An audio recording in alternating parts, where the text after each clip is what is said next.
कंसाय नमः।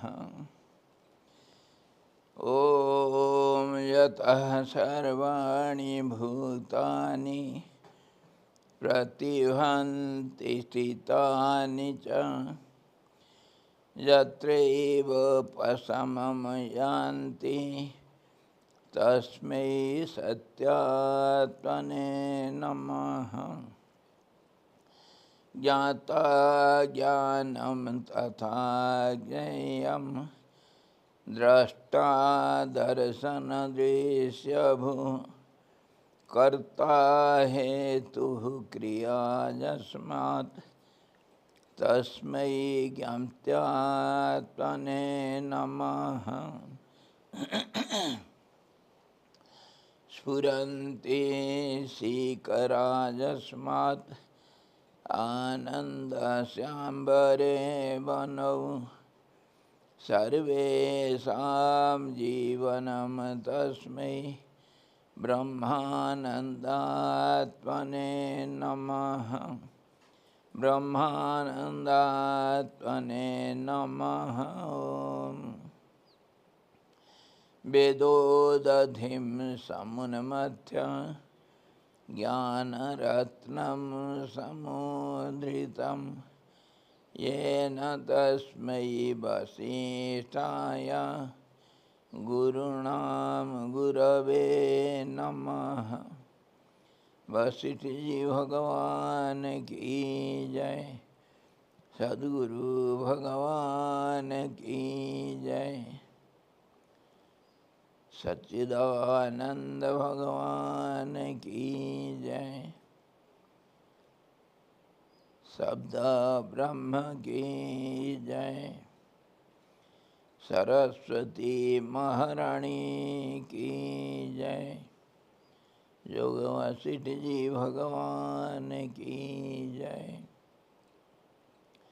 हरि ओम। योग वशिष्ठ निर्वाण प्रकरण उत्तरार्ध 82 अध्याय।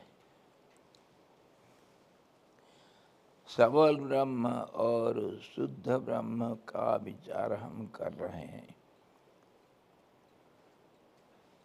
उसमें कल हम क्या देखे थे कि सतचित रूप जो जिस एक परमाकाश परमात्मा का वशिष्ठ जी कहते हैं मैंने अभी आपसे वर्णन किया है। वह शिव एको ध्येय शिव एको ध्येय शिवंकर सर्वमान्यात्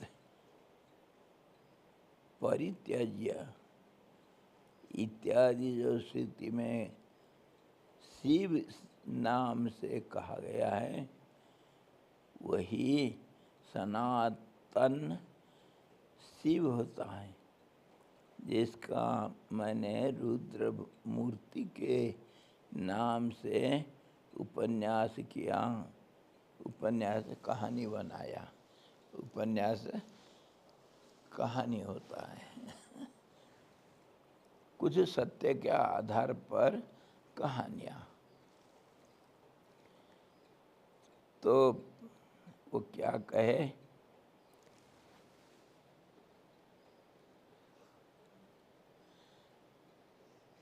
श्रुति क्या कहा, शिव एक ध्येय, एक शिव का ही ध्यान करना पड़ेगा। और वो शिव कैसा है? शिवंकर। शिव अपने आप को शिव बनाया, मतलब शिव शब्द का जो लक्ष्यार्थ है शिव बनाया गया। कौन बनाया? खुद अपने को बनाया, स्वयंभू। इसीलिए जो हमारे शिव जी का भारत में अनेक जगह पर मंदिर है, सब शिवलिंग पूजा करते हैं।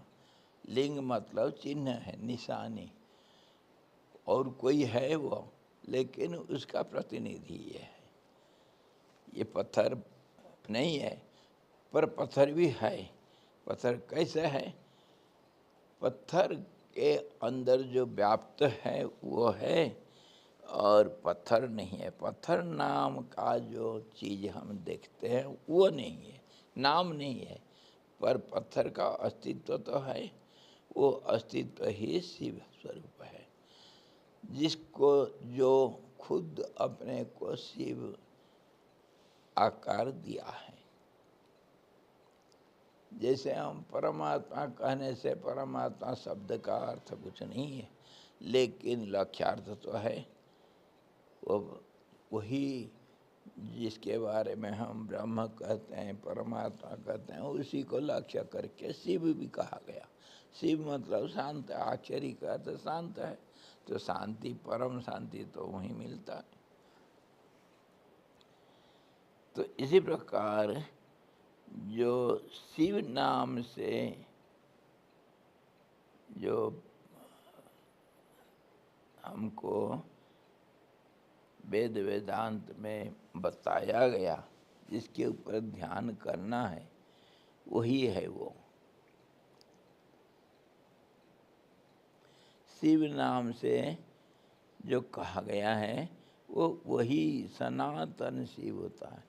सनातन जो शिव कहा गया, सनातन का अक्षरिक अर्थ जो सदा से है, जिसका कोई आदि अंत नहीं है, उसी को शिव कहते हैं। इसीलिए एक लिंग रूप में, जैसे हम लिंग मतलब जो पत्थर का जिसको हम शिव करके पूजा करते हैं, उसका नाम लिंग नहीं। लिंग का अर्थ है एक चिन्ह, एक सिंबल। तो इसी प्रकार वो शिव, वो लिंग जो वो चिन्ह है, वो प्रतिनिधित्व का काम करता है। प्रतिनिधि कैसे? जैसे कभी मेरे को कोई इधर एक बड़ा दुकान खोल रहा था, नया नया, मुझे बुलाया, स्वामी जी आपके हाथ से दीप प्रज्वलित करेंगे और आप ये आएंगे, इसका उद्घाटन करेंगे, रिबन काट रहा है। मैं कहा देखता हूँ, जब होगा तो मैं आ जाऊँगा। किसी भी हालत में मैं नहीं जा पाया। मेरा हजारों काम, कहीं कोई आ गए मिलने के लिए जिसको छोड़ नहीं सकते हैं, ऐसे ही कुछ और काम हो जाता, मैं नहीं जा पाया। तो उसी समय के पहले मैं किसी का हाथ में एक मेरा एक फ़ोटो भेज दिया। मैं उसको बोला इसको मैं ही समझ लेना और इसको हाथ में रख करके कोई भी दीप प्रज्वलित कर देना। उस समय के पहले 5 मिनट के पहले मुझे फ़ोन करना। मैं दिल से तो हूँ, लेकिन शरीर से नहीं रह सकता हूँ। तो प्रतिनिधि है, फोटो जैसे हमारा प्रतिनिधि करता है। मुझे कोई लोग फोटो भेजते हैं, स्वामी जी ये मेरा लड़का है, इसको आशीर्वाद कर देना। उसमें होता है, ऐसा होता है, फोटो को देखने से लड़का का आकार मन में आ जाता है, तो उसके लिए आशीर्वाद करो, जो कुछ भी करो। और वो लड़का अगर सामने है तो क्या शरीर को आशीर्वाद करते हो? हड्डी मांस को आशीर्वाद मिलता है क्या? जो हमारे मन में जो परमात्मा का स्थिति सबके अंदर है, उसी को तो उसके साथ हमारा व्यवहार होगा, लेकिन वो दिखता नहीं, इसलिए शरीर को लेते हैं हम। इसी प्रकार वो परमात्मा के साथ हमारा व्यवहार नहीं हो पा रहा है, नाम रूप के साथ हमारा व्यवहार होगा। इसीलिए कहा गया कि जो नहीं दिखता है उसका कोई प्रतिनिधि रख लो। राजा नहीं आया, राजा का छड़ी आ गया, वो काम कर लेगा। प्रतिनिधि आता है, प्रतिनिधि चिन्ह स्वरूप होता है। उसी को तुम परमात्मा से जो सनातन है उसको मान करके उसी का ध्यान करो। उसको ध्यान कैसे करोगे? ये लिंग ऐसा पत्थर का क्यों बनाए हम? इसीलिए बनाए कि परमात्मा का भी कोई रूप नहीं। इसीलिए ये जो शिवलिंग के माफी जो हम शिव जी का पूजा करते हैं उसका कोई रूप नहीं, और रूप को कल्पना करना है, करो, जैसे करना करो। तो इसी प्रकार ये जो शिव है, ये हमारे भारतवर्ष में 2 किस्म के शिवलिंग होते हैं, 2 किस्म के। खैर 3 किस्म भी बना सकते हैं। एक तो है ज्योतिर्लिंग, और एक है स्वयंभू, और एक है साधारण प्रतिष्ठित। ये हमारे गंगाधर महादेव, ये जो पानी का झरना है ना, उसी के नीचे तो है, मंदिर के नीचे।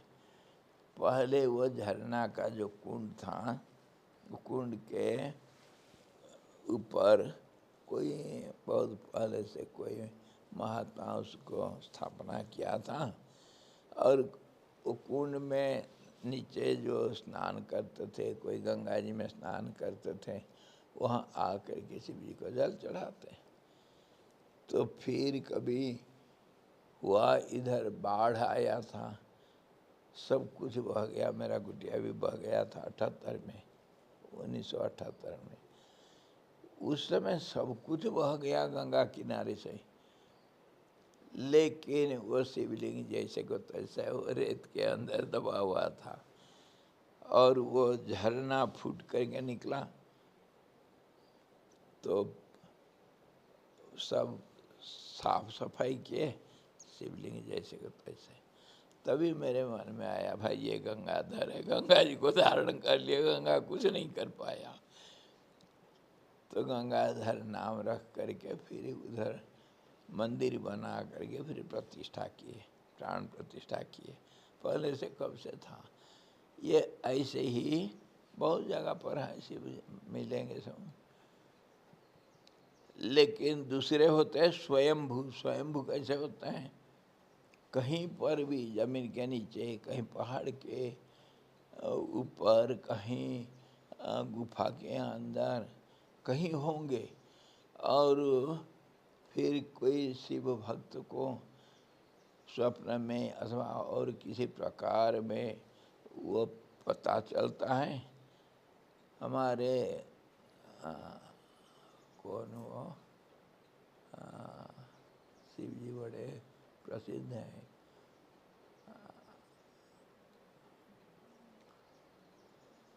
मैं गया हूँ उधर,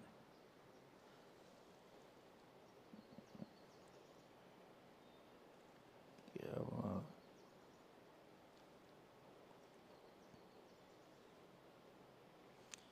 वो ऐसा हुआ, एक कोई उसी जंगल में, जंगल के अंदर, उस जंगल में कोई ग्वाल वाल, कोई गोपाल उधर गाय भैंस चुगाने के लिए हमेशा जाता था।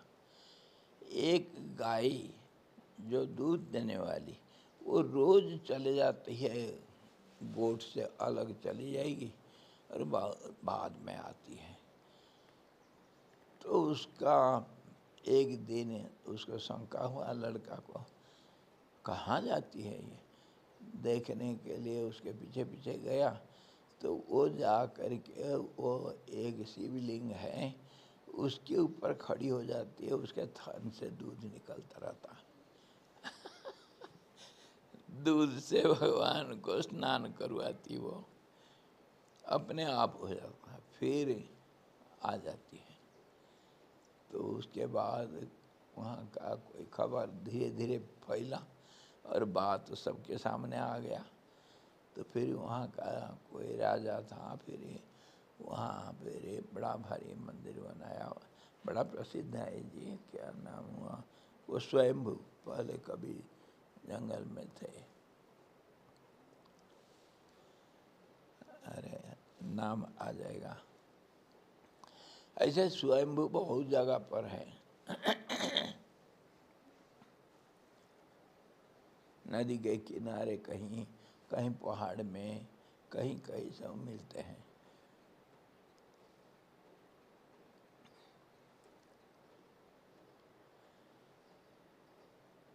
हमारे धवलेश्वर धवलेश्वर जी का कहानी सुनोगे? उड़ीसा में महानदी के बीच में एक टापू में, दोनों तरफ बहुत गहरी नदी का जाल है, भयंकर गहरी है। तो उधर ऐसा कहानी है कि कोई कभी, बहुत पुरानी बात है, कोई एक चोर किसी गांव से कोई एक बैल को चुरा करके, 2 बैल चुरा करके रात भाग गया। तो सुबह देखे मालिक तो बैल नहीं है, कहाँ गए? चोर कहीं ले गया। पता चल गया चोर ले गया। कहाँ गया होगा? कुछ निशानी चोर छूट जाता है, कितने भी सावधान रहो, कुछ ना कुछ निशानी को पता लगा करके उसके पीछे भागा। उसके पीछे भाग करके और वो पुलिस लोगों को भी इतला कर दिया कि हम मेरे ऐसे ही 2 बैल काले हैं और उसको कोई चोर ले गया, भाग गया, तो उसको पता लगाना चाहिए। ये खुद भी गया, देखा इधर उधर,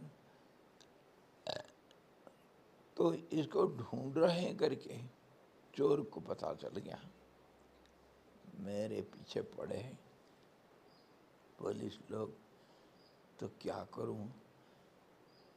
तो वो क्या किया, शाम के समय पर वो महानदी को पार हो करके बैल तो गाय बैल सब नदी में अपने आप तैर जाते हैं, उनको नेचुरल गिफ्ट है। कोई भी जानवर वो तैर करके जा सकता है। सीखना जरूरत नहीं पड़ता है। उसके अंदर भी वैज्ञानिक रहस्य है। प्राकृतिक तो है। प्रकृति क्या कहती है? जहाँ मन एकाग्र हुआ, वहाँ मन में जो भावना है वो एक रूप लेता है। तो अगर तुम पानी में तैरना नहीं जानते हो, लेकिन पानी में घुस गए और तैरना जरूरत पड़ रहा है, तुमको किसी भी हालत में पानी को पार करना है, और तुम कोशिश करोगे तैरने के लिए, तैरना आ जाएगा। क्यों? मन में है मेरे को पार करना है, डूब करके तो नहीं जा सकता हूँ। ऐसे ही प्राकृतिक ढंग से जानवर लोगों को मन उनका एकाग्र रहता है, पार करना है तो पार करना है, तो अपने आप तैरना आ जाता है। ये मन का खेल सारा। तो नदी को पार करके एक टापू है, बीच में दोनों तरफ नदी है। वो टापू में रात को रुक गया, क्योंकि रात को कोई उसके पीछे नहीं आ सकते हैं, और रात बिताया वहाँ। और वहाँ देखा एक शिव जी का लिंग है। तो वो कोई भी विपत्ति में होने से कोई किसी को भी भगवान मान करके भगवान का नाम आर्तत्राण, वो दुखी का दुख दूर करते हैं।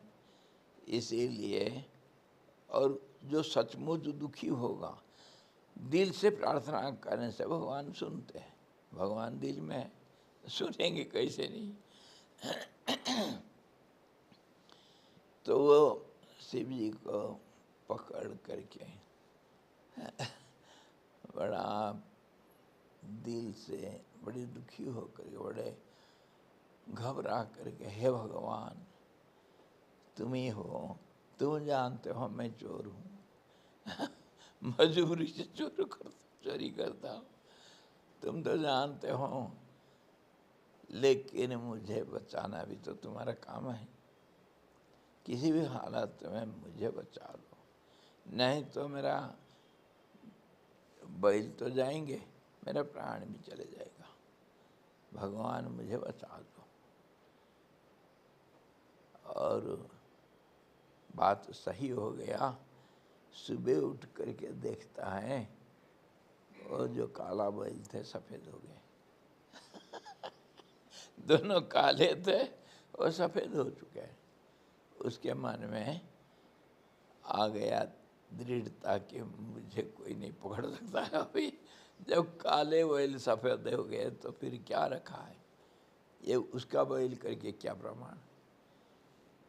तो फिर बाद में नदी पार करके चला गया, लेकिन उसको पकड़े बाद में, पकड़ करके और सारे साबुत हैं कि यही लाया है, ये 2 बैल हैं, इसके पास थे नहीं, ये कहाँ से लाया, सब हो लिया, सब ले करके उसको पकड़े, लेकिन गवाही फेल हो गए। बैल तो काले थे, ये तो सफ़ेद है। छूट गया वो बेचारा, छूट गया। तभी शिव जी का नाम धवलेश्वर हुआ और वहाँ फिर मंदिर वगैरह बनना, सब बहुत कुछ बड़े प्रत्यक्ष, जो संकल्प करोगे उधर हो जाता है। एक चतुर्दशी आता है, शुक्ल पक्ष का कौन सा महीना है? कार्तिक, हाँ कार्तिक शुक्ल एकादशी, चतुर्दशी। उसमें शिव जी के नाम पर व्रत रखना और वहीं जाना, जा करके शिव जी को भोग लगाएंगे तो कुछ भी कामना करो वो सिद्ध होता। लेकिन व्रत ऐसा करना कि व्रत में निर्जला, जब तक शिव जी का पूजा नहीं हुआ तब तक कुछ नहीं कर सकता। तो निर्जला मतलब थूक भी नहीं उठना, बताओ इतना कड़क। तब फिर शिव जी प्रसन्न हो जाते हैं। इसी प्रकार बहुत सारे हैं, ये स्वयं भूत हैं। और फिर ज्योतिर्लिंग, जहाँ वो दूसरी किस्म का होता है, शिवलिंग का रूप होना कोई खास नहीं। जैसे केदारनाथ ज्योतिर्लिंग है और कहीं कहीं सब ज्योतिर्लिंग निकलता है, जिसका आकार कोई लिंगाकार होना जरूरत नहीं है। कोई पत्थर होगा, कैसे भी होगा, उसको लिंग मान के पूजा करते हैं और प्रत्यक्ष फल मिलता है। ज्योतिर्लिंग 12 ज्योतिर्लिंग है।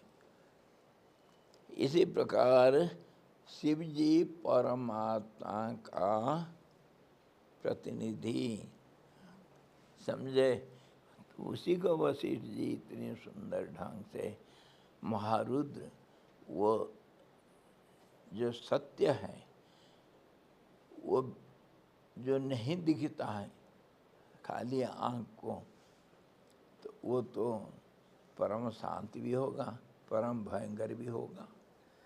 रात को अंधेरे रात में डरते नहीं कोई, बच्चे लोग क्या नहीं डरते, कैसे नहीं डरते। अंधेरी रात में अकेले कहीं, तुम अकेले कैसे जाओगे अनजान जगह पर, डर तो लगता है भाई। इसीलिए जो नहीं दिखता है उससे हम डरते भी हैं और उसको हम कुछ रूप भी दे सकते हैं जो नहीं दिखता।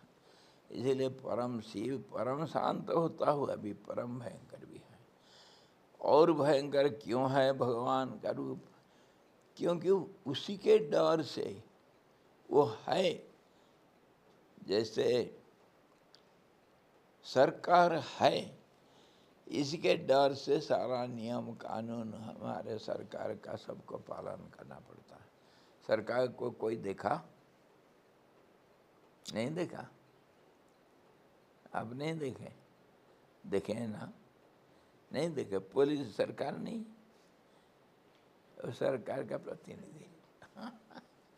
जितने सरकार के प्रतिनिधि हैं वो कोई कर्मचारी जैसे भी होंगे, चाहे प्रेसिडेंट भी हो गया, वो सरकार का रूप में बैठा है। गोबर गणेश गोबर गणेश भी ऐसे ही, थोड़ा गोबर रख देते हैं, उसको गणेश मान के पूजा कर लेते हैं। उस अलाउड है क्यों कि गणेश जी भी तो ऐसे ही बने हैं। पार्वती जी का शरीर का जो बटन था उसको इकट्ठा कर दिए थे। देखे इतना सुंदर, बैठ बैठ के माता जी लोगों का ऐसा होता है, स्नान करने के पहले टाइम पास तो बैठ करके इधर उधर कुछ कच करते करते उसको गोला बनाए, ऐसा किए तो फिर बनाते बनाते साक्षात पार्वती माता बड़ा सुंदर एक रूप बन गया। एक मनुष्य का आकार हो गया तो बड़ा सुंदर लग रहा है। अपना हाथ का बना हुआ तो सुंदर लगेगा। तो फिर ये सोचे, अरे मेरा कोई बच्चा नहीं है, इसको क्यों नहीं बच्चा बना लूं? तो पार्वती माता जी फिर ध्यान करके विश्व प्राण को आवाहन करके उसमें स्थापित किया। वो लड़का बन गया, जीवंत बन गया, जीवन का प्रतिष्ठा किए। तो ऐसे ही तो मंदिरों में सब करते हैं हम। तो फिर क्या हुआ, वो बाद में गला कट गया था। शिव जी काटे, कौन काटा है? हाँ, कहानी बड़ी लंबी। तो फिर एक हाथी का सिर उसमें लगाया गया और वो गजानन हो गए। वो सारा विघ्न को दूर किए थे, इसलिए विघ्न राज उनको वो पद भी दिया और कार्य भी दिया। सारे दुनिया का तुम विघ्न को दूर करोगे। इसी प्रकार सब प्रतिनिधि होते हैं, कोई सचमुच तो नहीं है। क्यों नहीं? जैसे सरकार को हम नहीं देखते हैं, सरकार एक भावना मात्र है और जो अति प्रबल है सबके मन में है वो, और वो एकत्रित एक रूप लेकर के सरकार के डर से सारे कर्मचारी लोग काम करते हैं।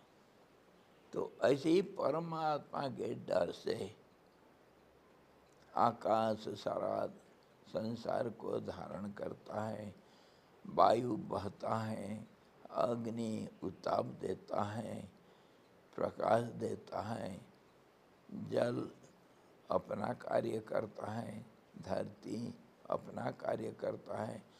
सारे देवा देवी जितने सब प्रतिनिधिमंडल है परमात्मा का, वो उस परमात्मा के डर से सब कुछ करते हैं। सूरज सही नियम के अनुसार उदय अस्त होता है, तारे सब अपने अपने जगह पर स्थिर रूप से रहते हैं और जो अपना ड्यूटी सब करते हैं। सिर्फ एक उसके डर से, इसीलिए वो भयंकर है। महाभयंकर, और उसी को कहते हैं रुद्र मन भयंकर।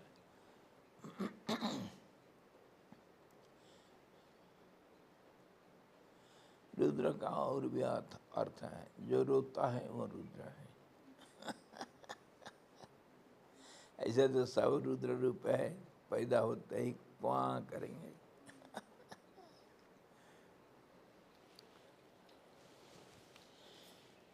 तो हम क्या देखें, शिव का जो शब्द है उसी के ऊपर हमको ध्यान करना चाहिए। वो परमात्मा का प्रतिनिधि, सनातन पद का प्रतिनिधि है वो, और उसी को वशिष्ठ जी महारुद्र के रूप में, मूर्तिमान रुद्र के रूप में कल्पना करके किए थे। रुद्र वो भयंकर होने से वो काल रूप भी है,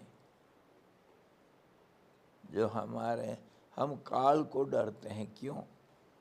क्योंकि काल सबका अंत कर देता है। इसीलिए काल भयंकर है। काल अंत तो करता है, लेकिन सृष्टि भी वही तो करता है। सब चीज का जिम्मेदारी उसके ऊपर, शुरू जो करेगा वही तो अंत करेगा, और वही भी पालन करता है जैसे किसान करता है। तो ऐसे ही ये जो शिव जी हैं उसको रुद्र रूप में इसीलिए वह वर्णना किए, क्योंकि अभी सृष्टि का संहार हो रहा है और सबको निगल जाने वाले हैं। निगल जाने से होगा क्या? जिस रूप में अभी हम शिव जी का चिंतन कर रहे हैं, तो होगा ये, जो नाम रूप है, जो प्रतिनिधि हैं, वो बदल जाएंगे। अगर कोई ऑफिसर, बड़ा ऑफिसर रिटायर्ड हो गया, क्या उसका गद्दी खाली रहेगा? है? हमारे यहाँ के डिस्ट्रिक्ट मजिस्ट्रेट अगर रिटायर्ड हो गए, मैनेजर बैंक के रिटायर्ड हो गए, तो बैंक मैनेजर और कोई नहीं रहेगा। अरे कितने पड़े हैं। आ जाएंगे एक के बदले दूसरे। वो एक पद है, एक जिम्मेदारी का पद है, वो तो चलते रहेगा। तो ऐसे ही सृष्टि को मानो, सब प्रतिनिधि मंडल हैं, और देवता लोग भी ऐसे ही हैं। हमारे जितने देवता हैं, देवता लोग वो ऊपर गवर्नमेंट का सारे प्रतिनिधि मंडल, सूक्ष्म जगत का, वो सूक्ष्म तत्वों को अपने कंट्रोल में रखते हैं। हमारे ये जो सेक्रेटरी लोग होते हैं प्रांत का, उनके हाथ में पूरा प्रांत का सारे चीज़ रहता है। मान लो जंगलात विभाग का कोई सेक्रेटरी है, वो कुछ भी कर सकता है जंगलात के काम दाम के अंदर। तो वो सरकार का जो प्रांतीय सरकार का वो हाईएस्ट, उसके ऊपर भी है मुख्यमंत्री रहेगा, उसके ऊपर भी गवर्नर रहेगा, ऐसे ही एक के ऊपर एक। तो ऐसे ही सूक्ष्म जगत में अलग अलग जो नियंत्रण का काम है, जैसे जल एक तत्व है, जल का नियंत्रण करने के लिए हर किस्म के, तो उसको जो नियंत्रण करेगा उसको एक देवता मान के उसका नाम इंद्र रख करके सारे देवताओं का वो राजा बनेगा, क्योंकि जल ही जीवन है। जीवन का प्रतीक होने से वो इंद्र सारे देवताओं के ऊपर राजा बना। और वो इंद्र हमेशा एक व्यक्ति नहीं रहता है। कब तक रहेगा? जब तक ब्रह्मा है तब तक एक इंद्र करेगा, या नहीं तो कुछ और भी है। ब्रह्मा नहीं है तो प्रजापति दूसरे लोग जो होते हैं शायद उसी में एक कल्प में ऐसे कुछ कैसे है भाई, उसका एक अवधि है, उसके बाद दूसरे बन जाएगा। अभी इंद्र के जगह पर जो दावेदार था उसको नहीं मिला पदवी, क्योंकि ये रिटायर नहीं हुआ, एक ही पदवी है वो बलि था, बलि, वो अभी वेटिंग लिस्ट में है। इसके बाद वो बलि बनेगा इंद्र। अभी ब्रह्मा भी चले जाएगा, ब्रह्मा एक पद है। तो ब्रह्मा जाने के बाद दूसरी ब्रह्मा कौन बनेगा, किसका नाम है वेटिंग लिस्ट में, नहीं जानते हो? हमारे हनुमान जी बनेंगे। हाँ, वो सर्वसमर्थ चार युगों प्रताप तुम्हारा वो नहीं मरेंगे जब तक ब्रह्मा नहीं मरा। उसके बाद फिर वो ब्रह्मा बनेंगे, उसके बाद देखा जाएगा क्या होता है। इसी प्रकार ये जैसे धन का वितरण तो करने, जैसे जल का वो तो है स्टोर कीपर होगा, ये क्या वरुण, और वितरण करने के लिए, सब कंट्रोल करने के लिए इंद्र रहेगा। जैसे धन का कुबेर रहेगा स्टोर कीपर, और लक्ष्मी इधर उधर सब नोट छाप करके क्या बैंक, हाँ रिजर्व बैंक बनेगा। रिजर्व बैंक कौन है, लक्ष्मी, वो सब इधर उधर करेगी। पर स्टोर कीपर जहाँ सोना सब इकट्ठे कर रखे तो वो बनेगा, अब उसका नाम है कुबेर। इसी प्रकार और सारे कितने देवता हैं, सब 8 वसु हैं, वो भी दिक्पाल हैं, अनेक किस्म के देवता सब हैं, सब अपने अपने काम को वो निभाते हैं। वो झूठ नहीं, सच है, सब सच है। अगर दुनिया सच है तो कल्पना, लेकिन वो कल्पना हमारा कल्पना देवता लोग नहीं है, लेकिन है। कैसे है? हम अगर सोचेंगे हमारे लिए वो है, और हम अगर नहीं मानते हैं, नहीं मानते मतलब पूर्ण रूप से, अगर तुम अपने को मानते हो तो उनको मानना पड़ेगा। अपने को अगर एक रूप मानते हो तो उसको कैसे नहीं मानोगे? तुम्हारे भी तो ऐसे स्थूल रूप जो है, सूक्ष्म रूप भी है, तो देवता को तो मानना पड़ेगा। लेकिन तुम अगर स्थूल देहधारी नहीं हो, और तुम अगर जीवात्मा भी नहीं हो, तो फिर तुम हो कौन? तुम परमात्मा है, गवर्नमेंट हो,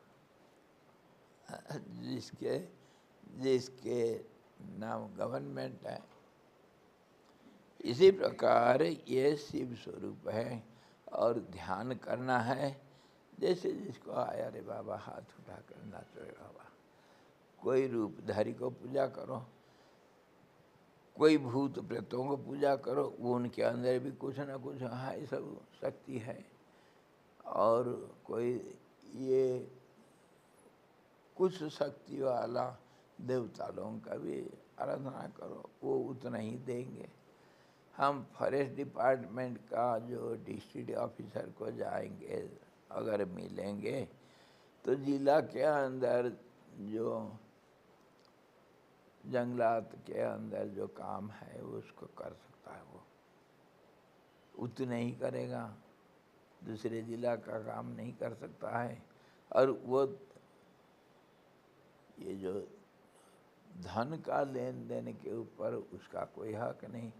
पानी डिस्ट्रीब्यूशन, जो सिंचाई विभाग, जल विभाग, उसके ऊपर इसका कोई हाथ नहीं। अलग अलग डिपार्टमेंट है। तो ऐसे ही देवताओं को जो आराधना करते हैं वो सही है, कोई गलत नहीं है, लेकिन उतने में सीमित हैं। अगर तुम राजा के पास पहुंचने के लिए तुम्हारे हैसियत है तो वो उनके मंत्री अथवा उनके नौकर चाकर जो हैं उनके पास क्यों जाना भाई हाथ जोड़ना। ये तो कहा गया सब जगह पर। परमात्मा जो है वो सबका मालिक है। गवर्नमेंट वो कुछ नहीं करता हुआ सब कुछ करता है। हमारे प्रेसिडेंट कहीं नहीं जाता है सिग्नेचर डालने के लिए या कोई कुछ काम करने के लिए, उसका प्रेजेंस है सब जगह पर है। सारे वो सरकार का, पूरा सरकार का एक प्रतिनिधि। तो उसी प्रकार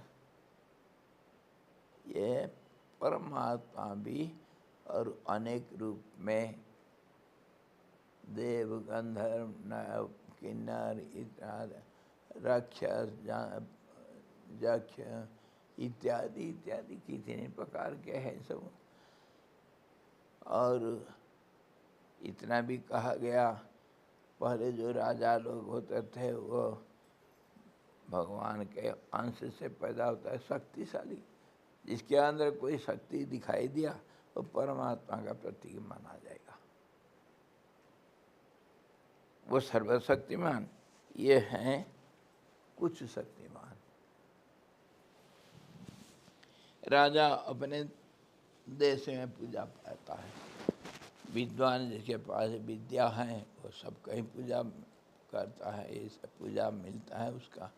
इसीलिए विद्या भी एक शक्ति है। तो इसी प्रकार हम समझ करके परमात्मा के बारे में, परमात्मा का पूजन और उनका ध्यान, सबसे बड़ा चीज़ है ध्यान। ध्यान में हम नज़दीक हो जाते हैं। पूजन अनेक किस्म का होता है। तो एक बार वशिष्ठ जी भी पूजा के बारे में बोले।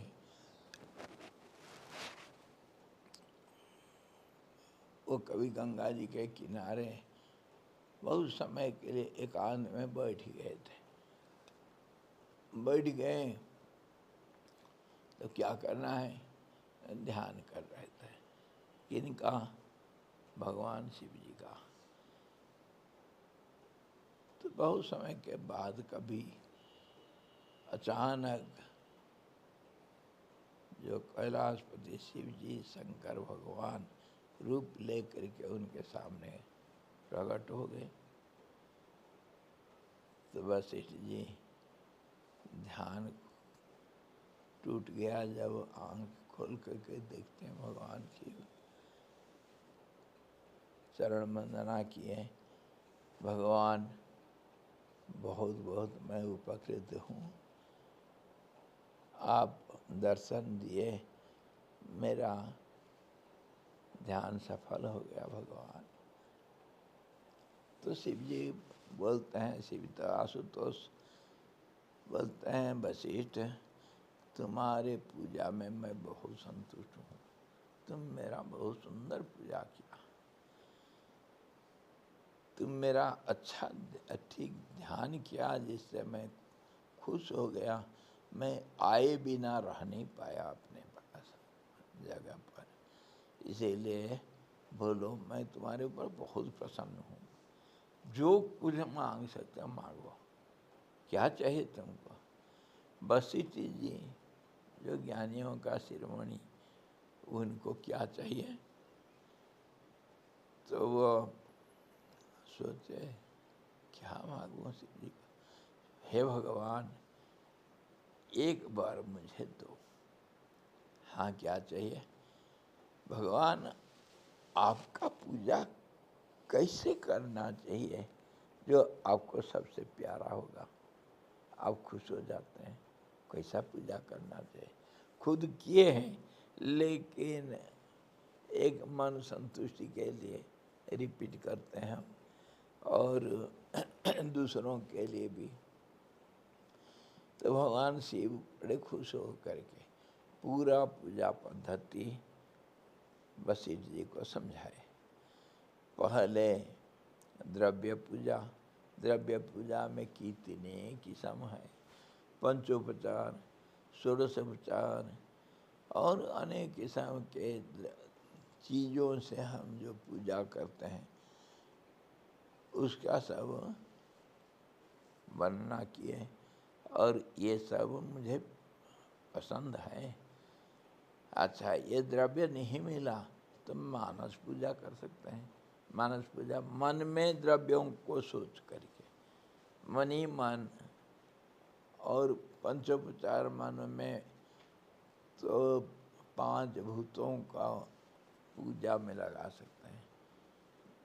धरती, जल, वायु, अग्नि, इसको सब आकाश को पूजा में लगा सकते हैं, मानसिक पूजा।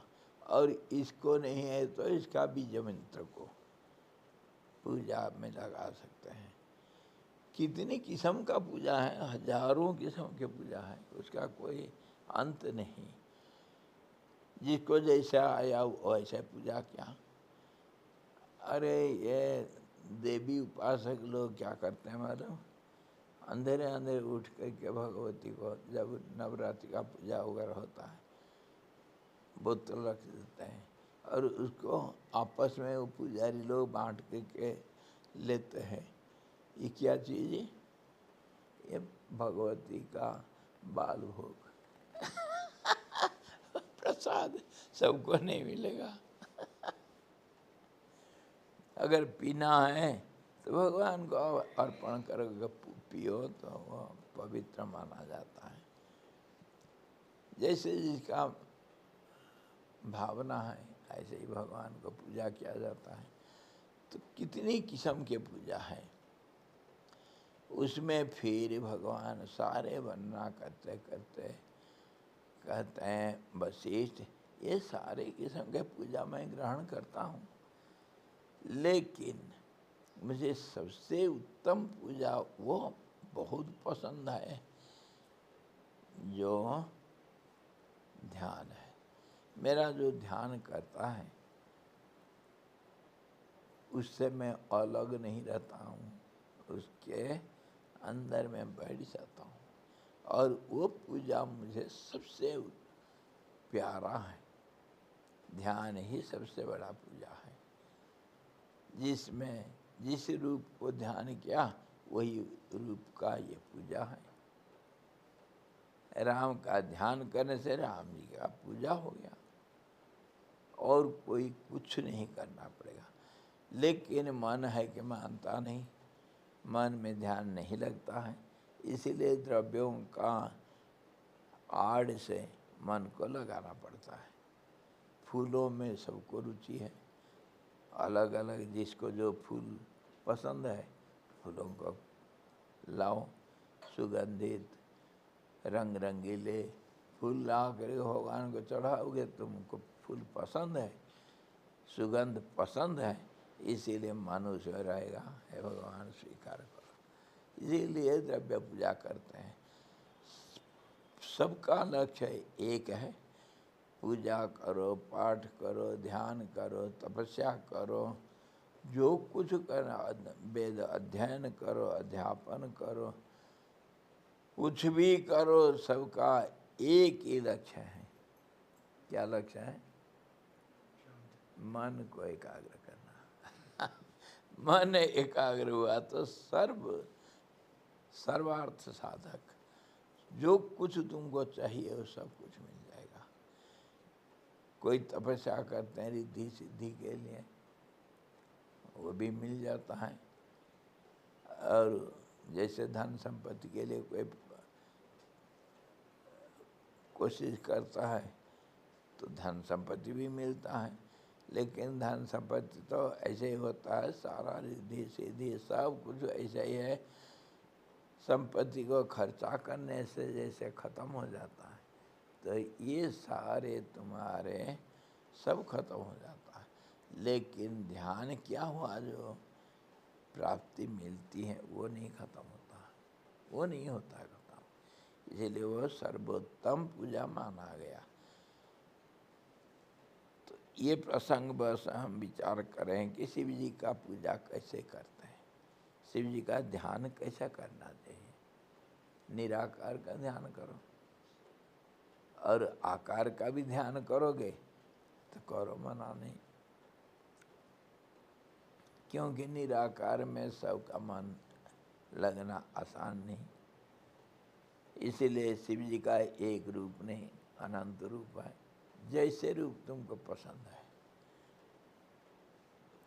ऐसा रूप में पूजा करो।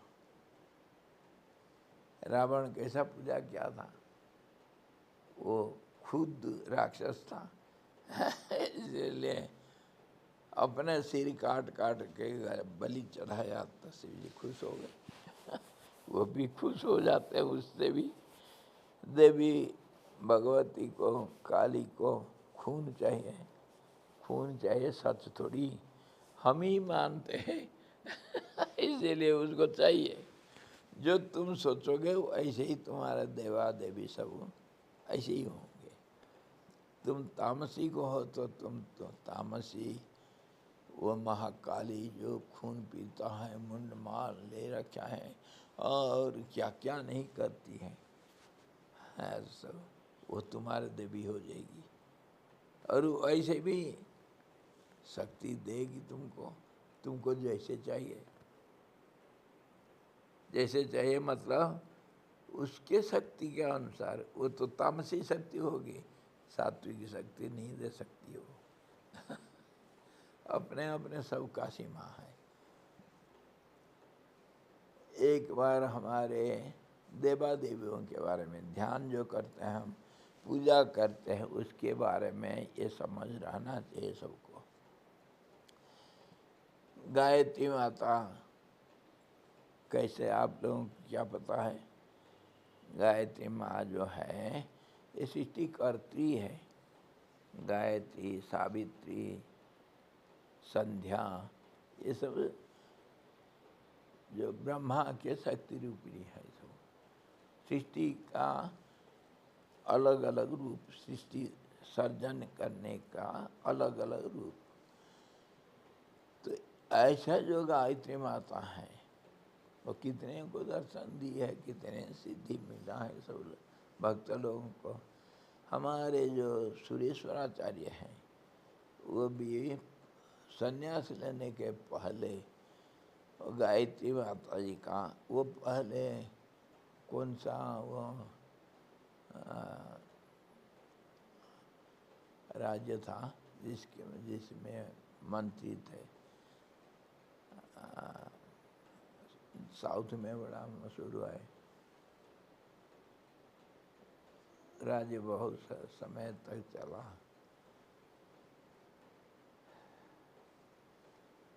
उसका राजा का ये मंत्री थे। उस राज्य में बहुत समय तक बारिश नहीं हुई और दुर्भिक्ष पड़ा, प्रजा लोग सब भूखे मर रहे हैं। तो राजा और ये मंत्री को सबसे ज़्यादा दुख हुआ कि प्रजा लोग सब भूखे मर रहे हैं, क्या किया जाए। तो ये जो मंत्री थे ये ब्राह्मण कर्मकांडी सब बहुत सब जानते हैं। तो ये सोचे क्यों नहीं गायत्री माँ का उपासना करके उनसे वर प्रसाद पा करके ये जो इधर बारिश करवाए अथवा यहाँ प्रजाओं का जीवन रक्षा के लिए कुछ उपाय करे। ये तो राजा मंत्रियों का काम है, हमारा धर्म है। तो वो शुरू कर दिए, दिन रात लगे रहे, गायत्री पुरस्चरण किए। ऐसा कहा गया, पुरस्चरण मतलब जितने अक्षर है उतने लक्ष्य जप करना चाहिए। जब का नियम कानून सारा पालन करना चाहिए। भोजन, बर्त, कपड़ा लत्ता, बैठना उठना बोलना चलना सब नियम के अनुसार होना चाहिए। वो सब कुछ करके एक पुरस्करण किए तो गायत्री माता जी का दर्शन नहीं हुआ। दूसरा, ऐसा कहा गया एक पुरस्करण में मंत्र देवता दर्शन देता है, लेकिन तभी देता है जो उसमें सब पूर्ण रूप से हो सकता है तभी। लेकिन ये इतने जानकार होते हुए भी नहीं दिए, गायत्री महाराज दर्शन नहीं दिए। तो दूसरा के नहीं हुआ। तीसरा, 24 पुरस्करण किए, 24 अक्षर का गायत्री, तो उसको 24 पुरस्करण किए, फिर भी गायत्री दर्शन नहीं दी। एक में होना चाहिए, 24 करके जब नहीं हुआ तब विफल हो करके बड़े वितृष्णा आ गया। बेकार ये सब कर्मकांड, ये सब ये जो कर्म सब करना संसार में, ये सब बेकार है। छोड़ो यार, मारो गोली, संन्यास ले लेंगे। तब गए शंकराचार्य जी के पास, शंकराचार्य जी से संन्यास लिए। संन्यास ले करके पूर्ण रूप से जंगल जंगल संन्यास का जो धर्म होता है इधर उधर घूमते रहे। एक बार संन्यास के बहुत अल्प समय के बाद कहीं एक किसी जंगल में ध्यान में बैठे थे, अचानक गायत्री माता जी सामने प्रकट हो गई। तो ये ध्यान खुला तो देख करके बोलते हैं, ऐसा तो जानते हैं ये गायत्री माता जी, परंतु गायत्री मंत्र के ऊपर, ये कर्म कांड के ऊपर उनका घृणा आ गया था, इसीलिए वो सब त्याग करके संन्यास लिए थे। तो पूछते हैं तुम कौन हो? तो माता जी बोलते मुझे पहचानते नहीं, मैं तुम्हारी माँ गायत्री हूँ। अच्छा, क्यों आई इधर? तो ये पूछने के लिए हिम्मत एक सन्यासी का होता है, क्योंकि उसको कुछ चाहिए नहीं ना, हाथ क्यों जोड़े? जिसको चाहिए वही तो नमस्कार करेगा, जिसको कुछ नहीं चाहिए उसको किसको न परवाह है। क्यों आई? ना बेटा, तू मेरा इतना उपासना किया तभी तो मैं आई तुम्हारे सामने। तो ठीक है, आई तो चले जा। आई तो चले जा, मेरे को जरूरत नहीं कुछ, जाओ। तो बोलती हैं बेटा ऐसा नाराज नहीं होते हैं, ऐसा नहीं होते हैं। तुम मेरा उपासना किए मेरा दर्शन के लिए, और कुछ तुम्हारे मन में कल्पना था, संकल्प था, इसीलिए तो तुम मेरा उपासना किए, और वो तुम मना कैसे कर सकते हो? तो फिर आचार्य जी बोलते हैं जब था तब था, अभी नहीं। अभी तुमसे मैं क्या मांगूं, मेरे से तुम मांगो। सन्यासी सबसे बड़ा दान कर सकता है अभय, सबको अभय दे सकता है। अभय मतलब संसार के कोई भी दुख सन्यासी दूर कर सकता है। इसीलिए सबसे बड़ा दान है अभय दान देना। हर किस्म के भय से निवारण करना। तो तुम मेरे से मांग सकते हो, मैं क्या तुमसे मांगू? नहीं। माता जी बोलती नहीं, हम लोग जो देवा देवी लोग होते हैं, ये लोगों का दर्शन अमोघ होता है। अमोघ मतलब निरर्थक नहीं होता है, सार्थक होता है। इसीलिए हम जब दर्शन देते हैं तो कुछ दिए बिना नहीं जाते हैं, देना पड़ेगा। और तुम्हारे जो मनोकामना है उसको हम अवश्य देंगे, दिए बिना हम नहीं जा सकते। हमारा दर्शन अमोघ होता है। तो वो क्या तुम्हारे दर्शन अमोघ हुआ जब मुझे चाहिए तब तो नहीं आई। अभी मुझे कुछ नहीं चाहिए तो मैं क्या मांगू? कुछ नहीं चाहिए मुझे, जाओ। तो कहती है माता जी, देखो बेटा, हम तुम उस समय क्यों नहीं आई जब मेरे को जरूरत था? अभी आ रहे हो मुझे जब कुछ नहीं चाहिए। तब माता जी बोलती, बेटा हम देवा देवी हैं सब, लेकिन हम स्वतंत्र नहीं हैं, हम परतंत्र हैं। गायत्री माता जी बोलती, हम परतंत्र हैं। कैसे? हम नियम से बंधे हुए हैं। क्या नियम है तुम्हारा? तुम कौन सा नियम से बंधे हुए हैं? हम पापियों के सामने प्रकट नहीं हो सकते। अच्छा, पापियों के सामने प्रकट नहीं हो सकते हो? क्या मैं इतना पापी था? जब इस पुरस्करण किया फिर भी मेरा पाप रह गया। ये कथा कहावत यह है, शास्त्रों का कहना है, एक पुरस्करण में सारे पाप कट जाता है, ऐसा शास्त्र कहता है। और मैं 24 पुरस्करण किया फिर भी मेरा पाप रह गया। तो गायत्री माता हंस करके बोलती है, बेटा मनुष्य के अंदर कितनी पाप होता है तुम क्या जानते हो? हैं? तुम्हारे कितनी पाप था, सब कटते गया, फिर भी 24 पुरस्करण के बाद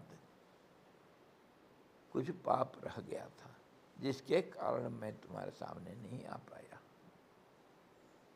मैं तुम्हारे मन में मेरा था, मैं तुम्हारे सब कुछ जानता हूँ, क्या करते हो तुम। सारी उपासना होते हुए भी तुम्हारा पाप रह गया था, इसीलिए तुम्हारे सामने मैं नहीं आ पाया। अच्छा, क्या पाप रह गया था और अभी कैसे आ गई? ना देखो, देखना चाहते हो? हाँ दिखाओ, वीडियो रील शुरू कर देखो। तुम्हारे अनंत कोटि जन्म का कितनी पाप सब धुल गया था। और अब देखो, आखिर जब तुम संन्यास लिए उसके पहले 7 ब्रह्म हत्या का दोष तुम्हारे बाकी था और सारे पाप कट गया था। ब्रह्म हत्या, ब्राह्मण को मारा है तुम। अच्छा, दिखाई दिया कौन सा जन्म में कैसे क्या है, सारा वीडियो। तभी मैं नहीं आ पाया तुम्हारे पास। तो अभी कैसे आ गई? अभी तुम संन्यास लिया तो सारे दोष कट गया, तुम निष्पाप हो, इसीलिए मैं तुम्हारे सामने आया। और बिना मांग दे कुछ नहीं जा सकता। तो आचार्य जी को बड़ा गुस्सा आया, जब जरूरत था तब तो नहीं आई, अब जरूरत है। निष्पाप को क्या चाहिए? निष्पाप के पास सामने तुम आओगे तो निष्पाप को क्या जरूरत होता है? जब पापी है उन्हीं के लिए तो जरूरत पड़ता है सब। पाप मतलब मन का कलंक। तो फिर बेटा कुछ मेरे से मांग, मैं दूंगी। तो उनको आया गुस्सा, ठीक है। वो पत्थर के ऊपर, वो चट्टान है ना, बड़ा सुंदर पत्थर है, उसके ऊपर मैं बैठ के ध्यान करता हूँ। तो मैं जहाँ जहाँ जाऊँगा, जंगल में घूमते रहूँगा, तुम इसको अपने सिर में उठा उठा कर लाना, जहाँ रहूँगा वहीं पे रखना, मैं इसके ऊपर बैठ के ध्यान करूँगा।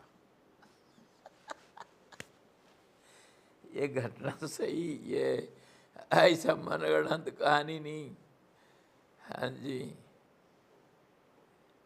तो फिर गायत्री माता जी स्वीकार करना पड़ा, जरूर करूँगी। ढोती रही। कहाँ था वो राज्य में, उनके मन में था सोना बारिश कर दो, ताकि गरीबी हट जाने से कहीं ना कहीं लोग तो जा कर के कुछ तो खा लेंगे, कुछ तो कैसे भी जीवन धारण कर लेंगे, धन से सब कुछ हो जाता है। उनके मन में वही था। और अभी तो वो नहीं मांग सकते हैं, सोना मांगेगा सन्यासी। तो वो कहे ठीक है, गुस्सा के मारे ये पत्थर सिर में उठा उठा कर ले जाना, मेरा आसन है ये, इसीलिए जहाँ मैं बैठूंगा वहीं रखना। ऐसे ही करूँगी, क्योंकि जो मांगोगे देना है, उससे टाल मटोल नहीं हो सकता। माता जी ढोती रही। आज तक ढो रही क्या? नहीं। कहानी पूरा सुनोगे? ये तो कहानी। तो फिर बहुत दिन ऐसा जाने के बाद एक कहीं किसी राज्य में एक कोई बड़े कर्मकांडी पंडित था, वो भी गायत्री का उपासना करता था, बड़े भक्त था। उसके मन में कुछ नहीं, ऐसे ही उपासना करना चाहिएगा, तो ब्राह्मण है, कर्मकांड तो करना है, इसलिए गायत्री का वो बहुत उपासना किया था। वो एक रात को गायत्री माता जी उसको स्वप्न में दर्शन देते हैं। दर्शन दे करके रोती हुई अपने पंडित के सामने खड़ी है, बेटा तू मेरा बड़ा अच्छा बेटा है, मेरे ऊपर बहुत विपत्ति है, तो मेरा विपत्ति टालने के लिए कुछ मदद कर सकता है क्या? ऐसा पूछ करके रोती रही। उस स्वप्न में देख रही गायत्री माता जी रो रही। तो उस स्वप्न में पूछ रहा है, माँ जो कुछ कहेगी मैं करूँगा, ऐसा कौन सा चीज़ मैं नहीं कर सकता हूँ, मुझे बोल क्या मैं कर सकता हूँ तेरे लिए। तो माता जी बोलती है, देखो मेरे दुख का कारण दूर कर दो, जाना ऐसे ऐसे जाना, अमुक जंगल में वहाँ एक सन्यासी देखोगे तुम, और वह उसके पास पहले जा कर के उससे पहले वचन लेना, वचन लेना, कसम खाओ, संकल्प करो।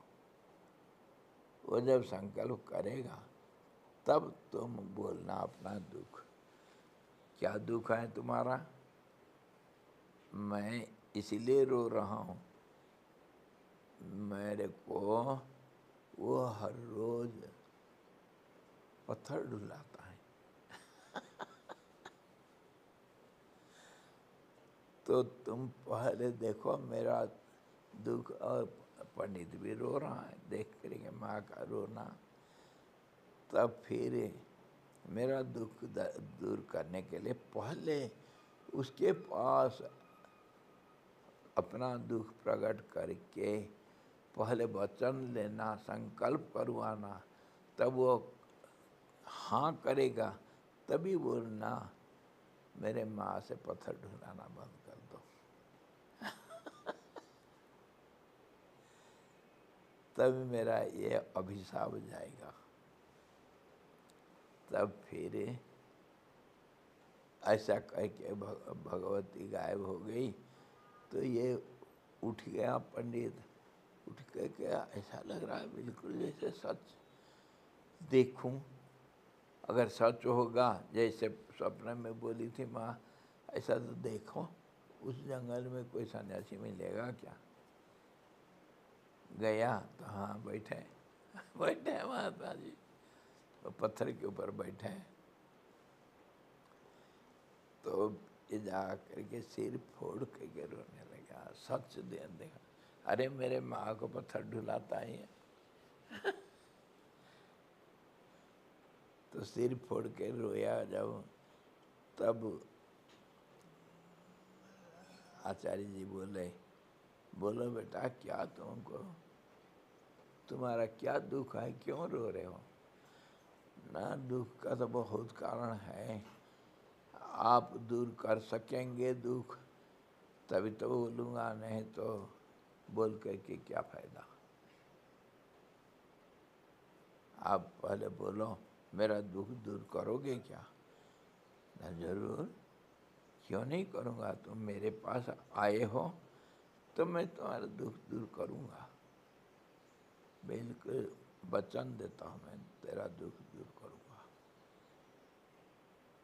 तो रो रो करके बोला मेरे माँ से पत्थर ढुलाना बंद कर दो, बहुत हो गया, अब बंद कर दो। अच्छा हाँ, वो जा करके तेरे पास गुहार लगाया, मेरे को नहीं बोला। ठीक है जाओ, आज से नहीं ढोलेगा। इसी प्रकार गायत्री माता जी भी है जो सृष्टि की रचयिता हैं, तो वो भी कैसे नियम से बंधे। तो कौन नहीं दुनिया में जिसका बंधन नहीं है, कोई कैसे कोई कैसे। और ये जो हम बातें विचार कर रहे हैं इसका मतलब यह है देवा देवी लोग कैसे होते हैं और वो करते क्या, उनका रूप कैसे, उनका क्रिया कर्म, उनका सब शक्ति कैसे होता है, ये सब होते हैं मानने से होते हैं, नहीं मानने से नहीं होंगे। तुम्हारे लिए नहीं होंगे, जिसने सोचा उसके लिए होंगे, क्योंकि ये सारे ऊपर वाला सूक्ष्म जगत का नियंता जो है उसके सब शक्तियाँ हैं, अपर गवर्नमेंट का। इसीलिए तुम नहीं मानने से तुम्हारे लिए नहीं होगा, दूसरे के लिए होगा। अगर तुम सारे संसार को लात मार दिया तो फिर ये तो सब कल्पना है, वो तुम्हारे कुछ नहीं कर सकते हैं, वो है ही नहीं, सृष्टि समाप्त तुम्हारे लिए। लेकिन तुम मान लिया इनको तो सृष्टि है, तुम भी हो और तुम्हारी सृष्टि भी है। और सृष्टि के अंदर रह करके सृष्टि का जो नियम कानून उसको अवहेलना करोगे तो दंड मिलेगा। गवर्नमेंट का नियम को तोड़ा तो दंड मिलेगा।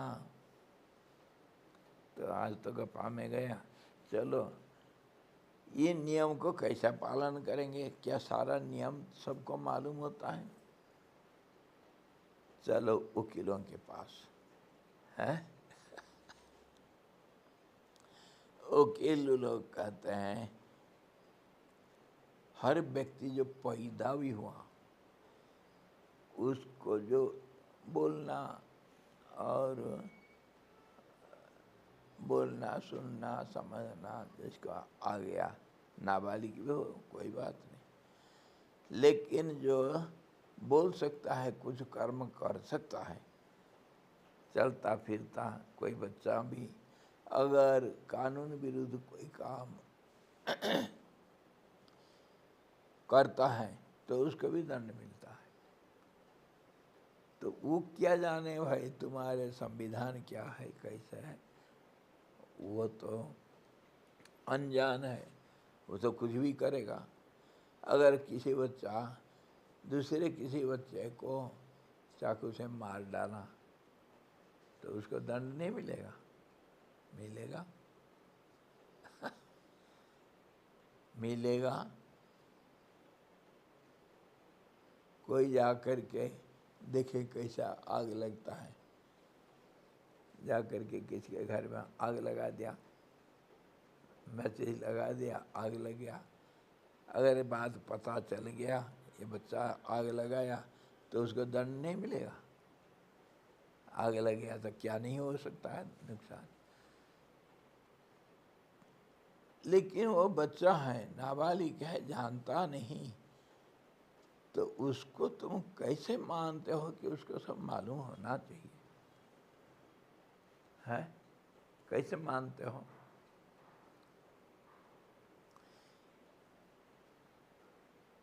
और धर्म किसको कहते हैं? अधर्म, जो अन्याय मतलब जो नीति के विरुद्ध, जो नियम के विरुद्ध है वो अधर्म है, उसी को दंड मिलता है। और धर्म किसको कहते हैं? धर्म वही है जो नीति के अनुकूल हो। नीति क्या है तुम्हारे? नीति ये है सारे धर्मों का सार, जितने राष्ट्र है उसका जितने नियम कानून हो, चाहे राजा हो, चाहे प्रेसिडेंट हो, चाहे कोई भी हो, जितने दुनिया में राष्ट्र और राष्ट्र का नियम कानून है, सबका एक ही मूल मंत्र है जो सबके अंदर होगा। जैसे जितने भी धर्म है, जितने भी तुम उपासना या जितने भी साधना तुम करते हो, उपासना, पूजा पाठ या कुछ अध्ययन अध्यापन, तपस्या, ध्यान, धारणा इत्यादि जो कुछ भी तुम करते हो, भक्ति करते हो, वो सबका एक ही लक्ष्य है, मन का एकाग्र करना। ऐसे जितने नियम कानून है तुम्हारे दुनिया में, सबका एक मूल कारण है, एक लक्ष्य है। क्या है वो? है क्या? पूर्णता। खैर वो तो हम अध्यात्म शास्त्र में आने से पूर्णता, क्योंकि कमी है, पर कमी होने से तो तुम्हारे अन्याय होगा, पाप करोगे, है? तो पाप का परिभाषा क्या, और इसके पूर्णता का परिभाषा क्या बताओ?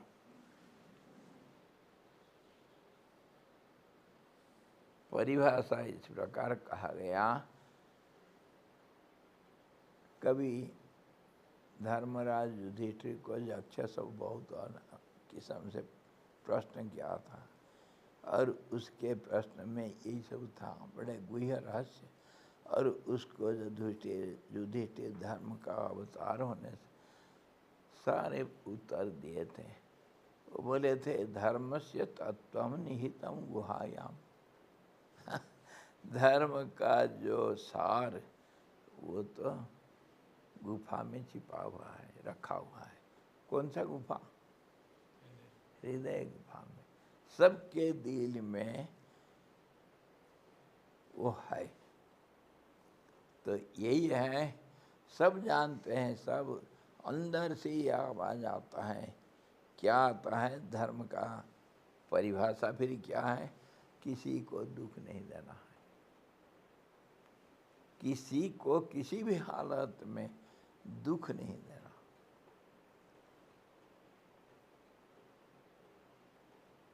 18 पुराण लिखने के बाद एक दिन व्यासदेव बद्रीनाथ में गुफा में बैठे हैं। उस रास्ता में कभी नारद जा रहे थे तो अचानक रुक गए व्यास जी के पास। व्यास जी उनका सत्कार किए तो नारद जी पूछते हैं, अरे व्यास जी महाराज, मैं सुना हूँ आप 18 पुराण लिखे? ना, हाँ लिखा हूँ। तो मुझे तो बहुत जल्दी है, मैं तो कहीं जाना है। वो तो एक जगह पर रहते नहीं, कभी जाना है, इसीलिए तुम बोल सकते हो क्या लिखे हो सारा 18 पुराण में? मैं सुना वेद को तुम पुराण के रूप में लिखे हो, सारे जनता अल्पबुद्धि वाले लोगों के लिए सरल कर दिए, तो क्या लिखे हो उसमें? बोलो, सार में बोल दो, मुझे जल्दी जाना है, 2 बात में बोल दो, 18 पुराण में क्या लिखा है? तो व्यास जी कहे, महाराज, अष्टादश पुराणेषु व्यासस्य वचन द्वयम, 2 ही बात लिखा हूँ मैं। जैसे ये सारे युग वशिष्ठ में क्या लिखे हैं? 2 ही बात लिखे हैं। क्या लिखे हैं? दुनिया नहीं है, भगवान है। दुनिया नहीं है। इसी को किसी भी हालत में कहानी के जरिया से, तर्क से, उदाहरण से, किसी प्रकार इसको सिद्ध करते हैं, दुनिया नहीं। तो ऐसे ही अष्टादश पुराणेषु व्यासस्य वचनं द्वयम, 2 ही चीज लिखा हूँ, एक पॉजिटिव एक नेगेटिव। परोपकाराय पुण्याय पापाय परपीडनम। पुण्य किसको कहते हैं और पाप किसको कहते हैं, इतना ही तो 18 पुराण में मैं लिखा हूँ। पाप का परिभाषा दूसरे को दुख देना और किसी को दुख देना, और पुण्य का परिभाषा दूसरे को सुख देना। सुख किसी भी हालत में, मन, वचन और कर्म, सब तो कर्म होता है। मन, वचन, कर्म में किसी को किसी भी हालत में, वो अपना हो, पराया हो, दुश्मन हो, दोस्त हो, जो भी हुआ, वो देवता हो चाहे मनुष्य हो, चाहे कीट पतंग हो, चाहे पशु पक्षी हो, चाहे पेड़ लता हो, चाहे प्रकृति हो, चाहे विकृति हो, किसी को भी तुम्हारे साथ जिसका संबंध है, तुम्हारे मन से, तुम्हारे वचन से, तुम्हारे कर्म से दूसरे को दुख नहीं पहुंचाना। दूसरे को सुख पहुंचाया, वो धर्म हुआ। ऑपोजिट है बिल्कुल, हम समझते हैं उससे बिल्कुल ऑपोजिट। बिल्कुल यही है सत्य। और किसी भी हालत में तो मन से भी नहीं सोचना किसी का बुरा, बोलना भी किसी का बुरा, किसी को दुख हो जाए ऐसे बातें नहीं करना चाहिए। तो इसमें भी बहुत शंका होता है, कैसे क्या करें। और तुम्हारे कर्म से भी किसी को दुख नहीं होना चाहिए, वो चाहे कोई भी हो। एक चींटी को भी तुम दुख नहीं देना चाहिए, एक पेड़ को भी तुम दुख नहीं देना चाहिए।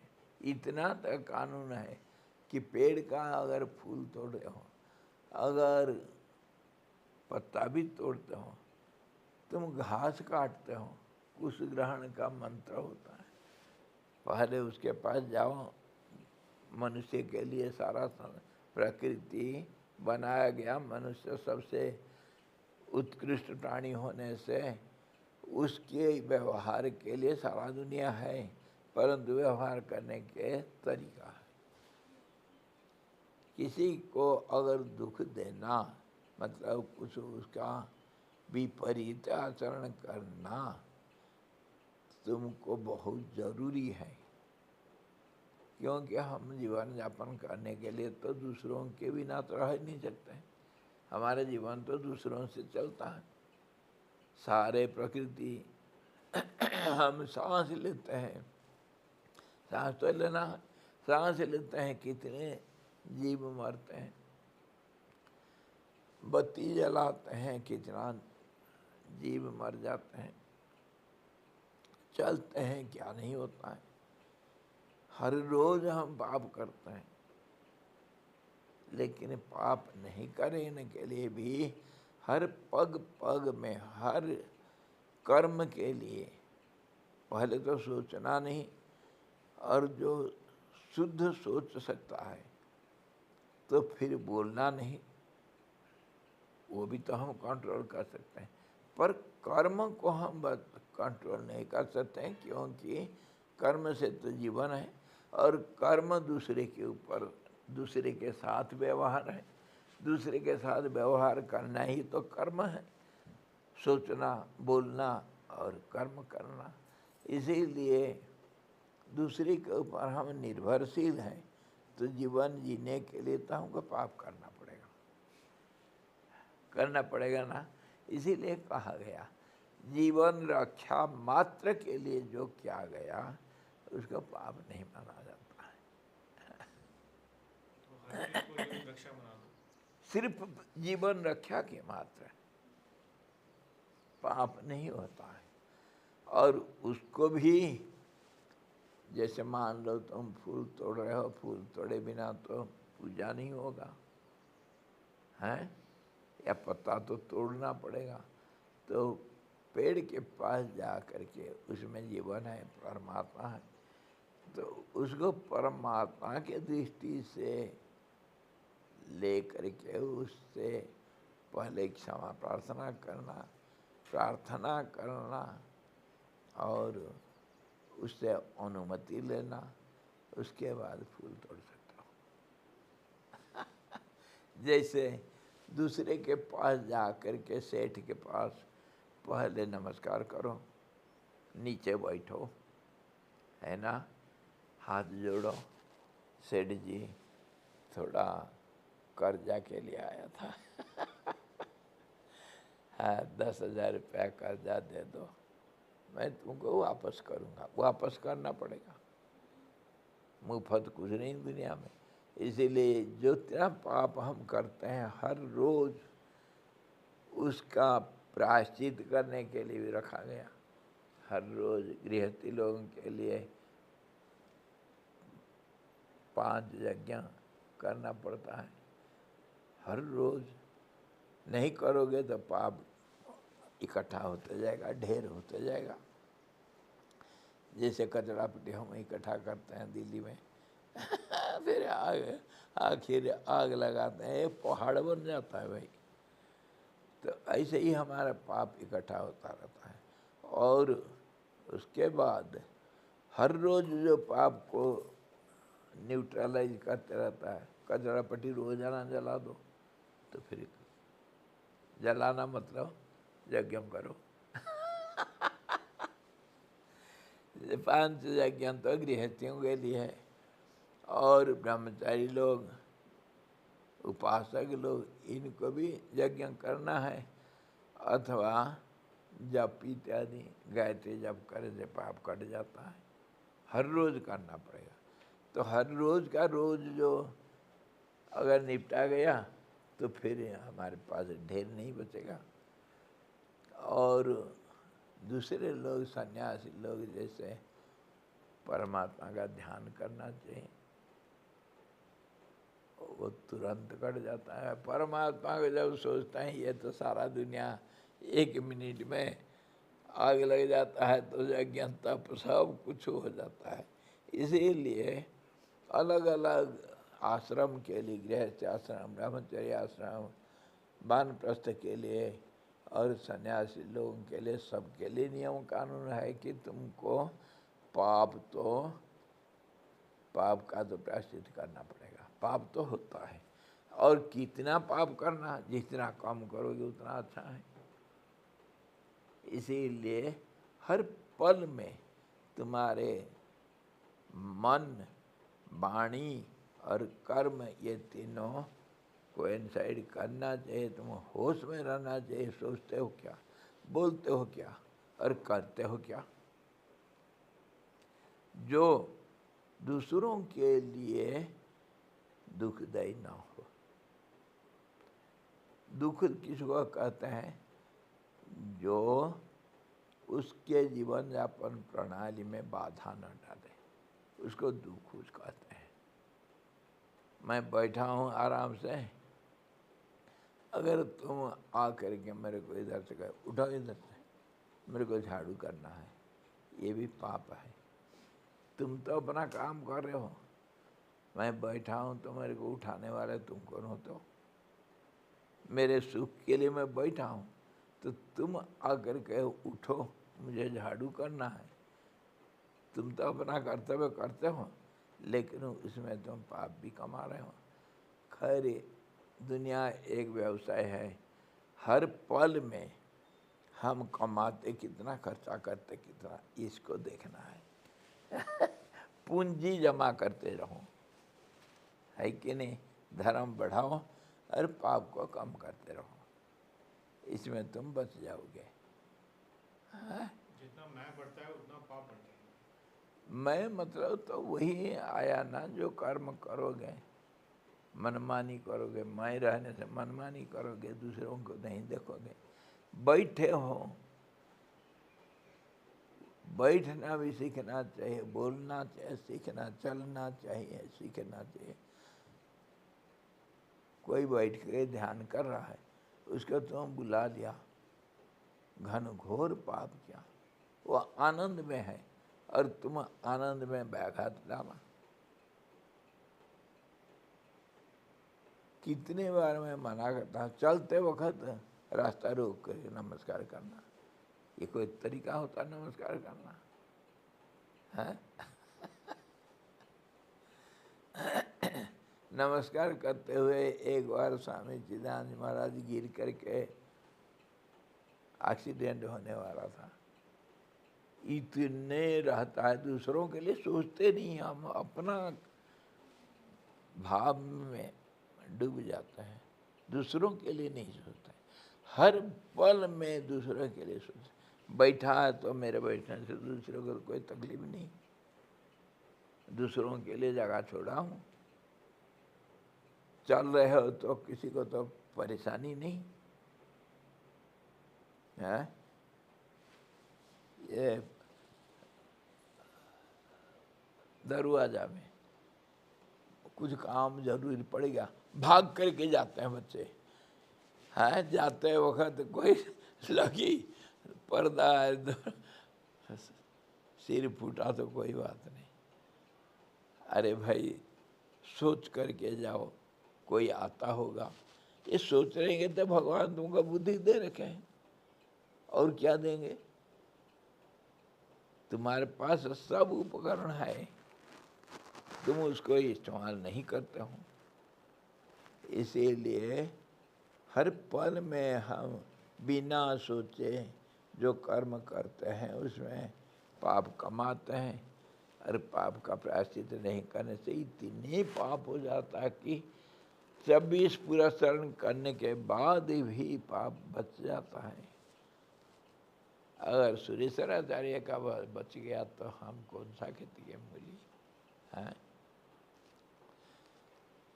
और इसको सब जानते हैं, बच्चे से लेकर के बूढ़े तक सब जानते हैं क्या करना क्या नहीं करना।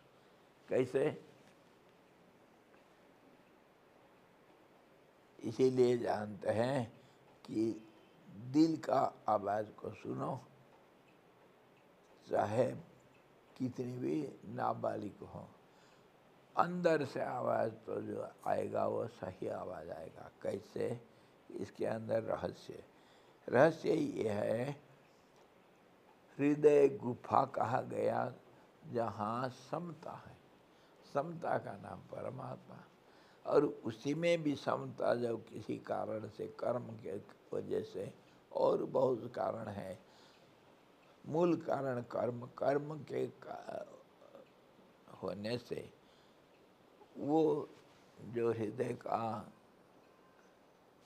स्थिरता वो भी समता में बदल जाता है। विषमता का नाम कर्म, कर्म करो, कर्म के बिना कोई नहीं रह नहीं सकता है, इसी का नाम जीवन है। तो वहाँ किसी प्रकार विषमता होता है, सबको, सबके हृदय है, सबके अंदर परमात्मा है जो पैदा हुआ, वो क्या भगवान नहीं, उसमें तो भगवान ज़्यादा है, बच्चों के अंदर भगवान का वास ज़्यादा है। कैसे? सरलता है, छल कपट नहीं। उस रूप से बच्चे ही ज़्यादा जानते हैं। कभी कभी कोई बड़े लोग कहीं जाते हैं, कुछ किसी काम में जाते हैं, तो वो रास्ता में अगर कोई बच्चे खेलते हैं, उनको अचानक खड़ा होकर के पूछते हैं। बहुतों को मैं देखा है, ये तरीका भी अच्छा है। बच्चा, मेरा काम बन जाएगा? वो अगर हाँ कर दिया खुशी से, तो काम बन करके रहेगा। हाँ हाँ नहीं बनेगा, नहीं बनेगा तो तुम हजारों कोशिश कर दो, नहीं बन सकता है। क्यों? कि भगवान मतलब जो स्थिरता वो बच्चों के दिल में ज़्यादा होता है, और वो जो बिना सोचे कुछ बोल दिया अगर, वो दिल का बात बोलता है, इसलिए सच होता है। तो बच्चों का अंदर भी परमात्मा का वास है, और परमात्मा ही धर्म का जड़ है, धर्म रूप है। तो वो, और बच्चे ही ज़्यादा नटखटी करते हैं, मतलब ज़्यादा दूसरों को दुख देते हैं। कैसे? कि उनके अंदर तो स्थिरता और सरलता ये तो ज़्यादा है, लेकिन जब कुछ कर्म करते हैं विचार शक्ति नहीं होता, इसीलिए बुद्धि ज़्यादा काम नहीं करती, इसीलिए अनजाने, इसीलिए उनको नाबालिग कहते हैं। बुद्धि की परिपक्वता कुछ वयस के बाद आता है। तो बच्चे के अंदर सरलता जितनी ही है, उतना ही उसका विपरीत जब कोई कर्म करता है, तब वो बिना सोचे कुछ भी कर लेगा। कोई बच्चे तो तितली को पकड़ के मारते हैं अच्छा लगता है उनको। कोई चींटी देखेंगे तो पैर में मसलेंगे तो अनजाने, लेकिन उनको पाप तो लगेगा। बच्चा है करके पाप नहीं लगता, ये बात नहीं। वो जानते हैं उसको तकलीफ हो रहा है, लेकिन तकलीफ में वो आनंद लेते हैं, क्योंकि विचार शक्ति नहीं, इसीलिए उनको कम मिलता है दंड। दंड का भी विधान है, दंड कम मिलेगा और उनको शिक्षा भी मिलती है, और जिसका जैसे कर्म है उसको ऐसा परिवार मिलेगा जहाँ उसका पूर्व कर्म को आगे बढ़ाने के लिए मौका मिलेगा, और ऐसे संग भी मिलता है। ये सब कर्म के अनुसार होगा। तो कहने का मतलब सबके अंदर हृदय में एक जो समता है, वो भी सम जब होता है सबको अनुभव है। इसीलिए मन में पहला जो उद्गार होता है वो परमात्मा का, धर्म का रूप है, और उसको हम अनसुना कर देते हैं। बच्चे तो विवेक नहीं है, उनके अंदर विचार शक्ति नहीं है करके जो आया वो कर लेते हैं बिना विचार से। लेकिन जिनका विचार शक्ति आ गया तो विचार करना, पहले क्या सुने, उसके विरुद्ध में नहीं जाना चाहिए। वही है धर्म। कोई भी कुछ भी करने जा रहा है उसके अंदर से एक हाँ नहीं आता है जरूर, ये करूं या ना करूं।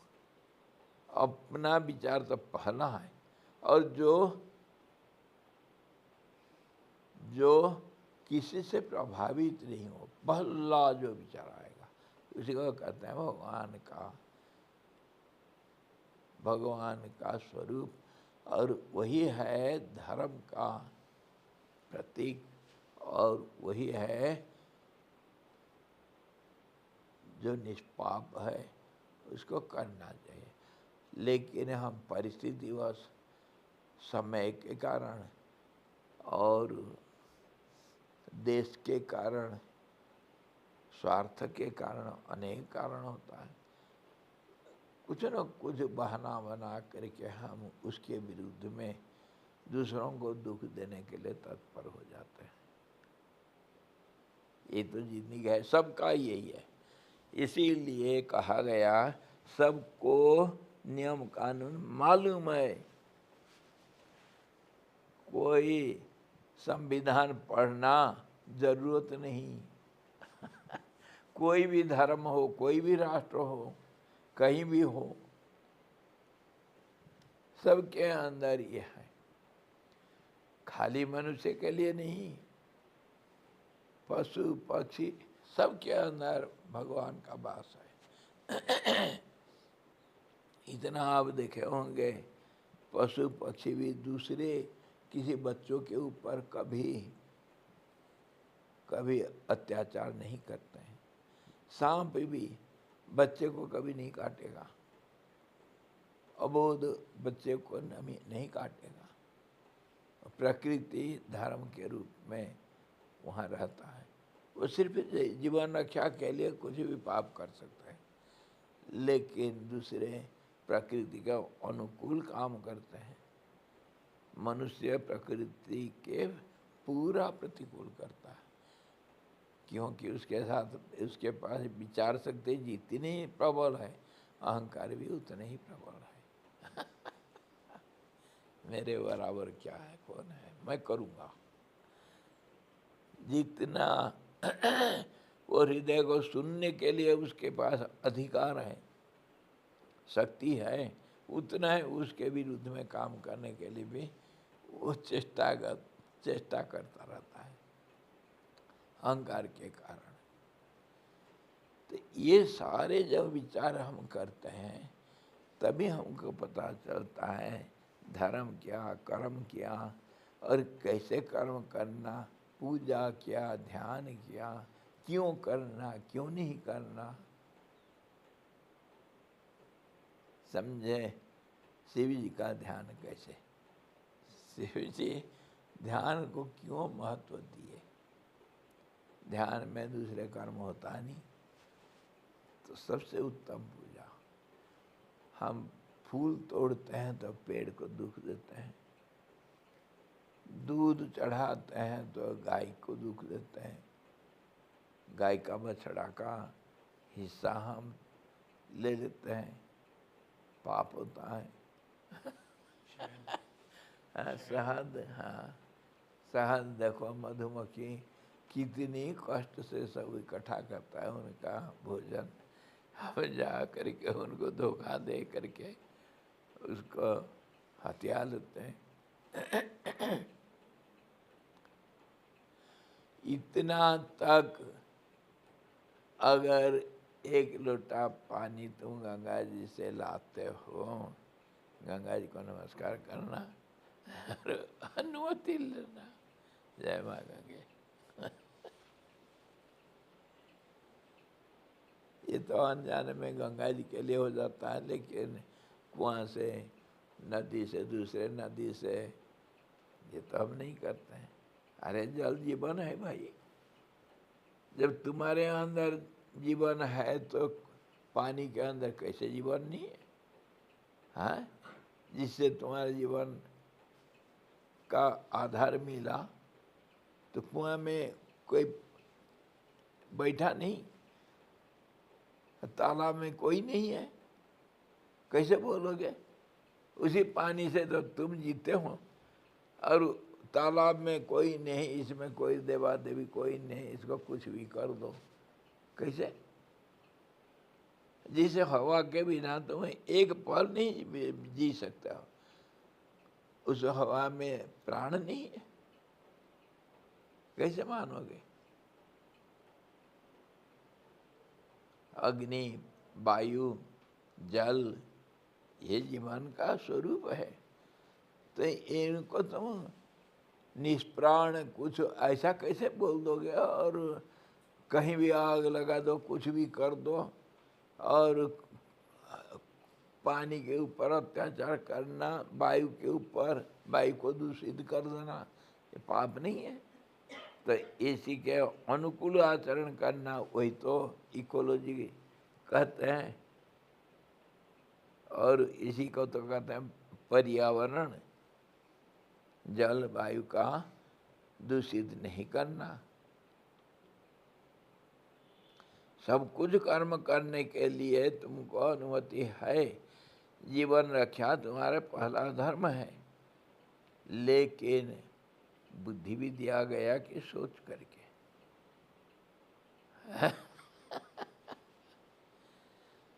हम पराधीन हैं, सारे दुनिया के ऊपर हम निर्भरशील हैं, परंतु वो भी तो तुम्हारे वजह से रहेंगे।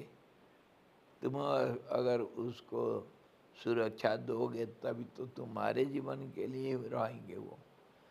अब तुम उसको नष्ट करोगे तो तुम्हारे जीवन के ऊपर असर नहीं पड़ेगा। यही तो पड़ रहा है अभी ग्लोबल वार्मिंग की वजह से। हाँ, बताओ। सब इकट्ठे जो प्रारब्ध होता है, कुछ समष्टि प्रारब्ध होता है, कुछ व्यष्टि प्रारब्ध होता है। व्यक्तिगत तो हमारा कर्म का फल हम भोगेंगे। एक गांव में पूरा आग लग गया तो क्या सोचोगे? सारे गांव वालों का जो प्रारब्ध है इकट्ठे एक ही किस्म का, एक ही समय में आने से आग लगेगा। उसको कहते हैं समष्टि प्रारब्ध।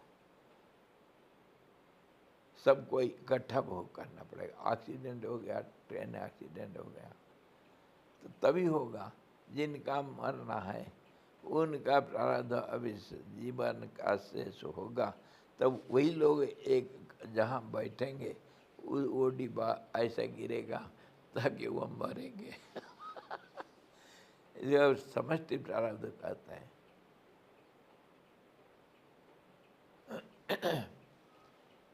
आज इतना है, बहुत हो गया। कल देखेंगे फिर ही शिव जी का महारुद्र रूप भयंकर क्यों है और उनका कैसे उपासना करना है, और वो कैसे अनेक रूप में है, प्रतीक उनका कितने प्रतीक हैं, और वो महारुद्र रूप क्यों लिए, वशिष्ठ जी रुद्र रूप से उनका क्यों वर्णना किए, और महाकाली कैसे है। हाँ? एक साधारण ज्ञान आ गया। सृष्टि प्रलय कैसा होता है और किसके लिए होता है, कब होता है, और वो सृष्टि का संहार करता महारुद्र कैसे होता है।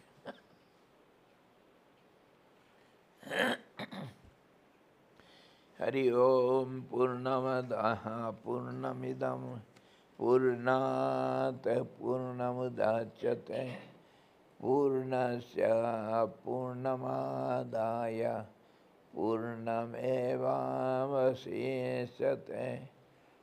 ओम शांति शांति शांति। सद्गुरु भगवान की जय, सच्चिदानंद भगवान की जय, शब्द ब्रह्म की जय, सरस्वती महारानी की जय, जोग वशिष्ठ जी भगवान की जय। हरे